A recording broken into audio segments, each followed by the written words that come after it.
ጆን ሲ ማክስዌል ምን ይላል? the quickest way to gain leadership is problem solving። በፍጥነት መሪ መሆን የምትፈልጉ ከሆነ የሰዎችን ችግር መፍታት ነው።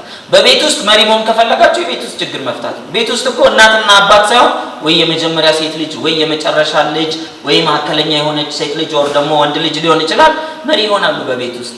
ለምን? የቤተሰቡን ችግር ስለሚፈታ። ፕሮብለም ሶልቪንግ ግን ገንዘብ ብቻ አይደለም።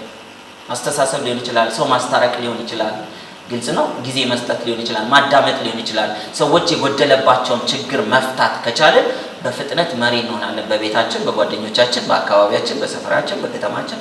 ዓለም ላይ መሪ የሚሆኑ ሰዎች አሉ። በህይወት ሞተው እንትና እንዳለው ማንዴላ እኮ እንደዚህ ብሏል ስለዚህ እንዲህ ላድርግ ብሎ ዛሬ እየወሰነ የሚኖር ሰው አለ። ያ ሰው እኮ ሞቷል። ሊደርሺፕ ማለት ተጽዕኖ መፍጠር ነው። እኔና እናንተ ህይወት ላይ ስንት ሰዎች ተጽዕኖ እየፈጠሩ ነው? እኛ ስንት ሰው ላይ ተጽዕኖ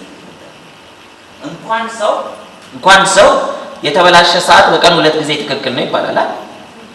የተበላሸ ሰዓት እንኳን መጥፎ የምትሉት ሰው ይቀርና የተበላሸና የቆመ ሰዓት በቀን 3 ከሩብ ላይ ካቆመ ጠዋት 3 ከሩብ ላይ እና ማታ 3 ከሩብ ላይ ትክክል ነው።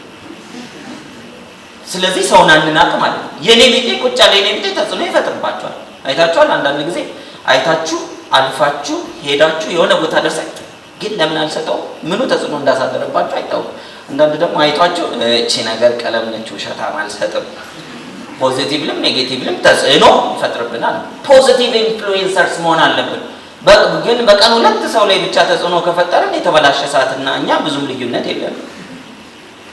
ተጽዕኖአችን እጅግ በጣም ከፍተኛ መሆን አለበት፣ እየሰፋ ማደግ አለበት። ለዚህም ለችግር ያለን እይታ መስተካከል አለበት። 4 ኮመን ምክንያቶች አሉ ሰዎች እኛ እንደምናስበው ፐርፎርም የማያደርጉ በቤታችን የቤተሰብ አባሎቻችን፣ ጓደኞቻችን፣ ጎረቤቶቻችን ወዘተርፈ እኛ እንደምንጠብቀው በስራ ውስጥ የስራ ባልደረቦቻችን እኛ ኤክስፔክት እንደምናደርገው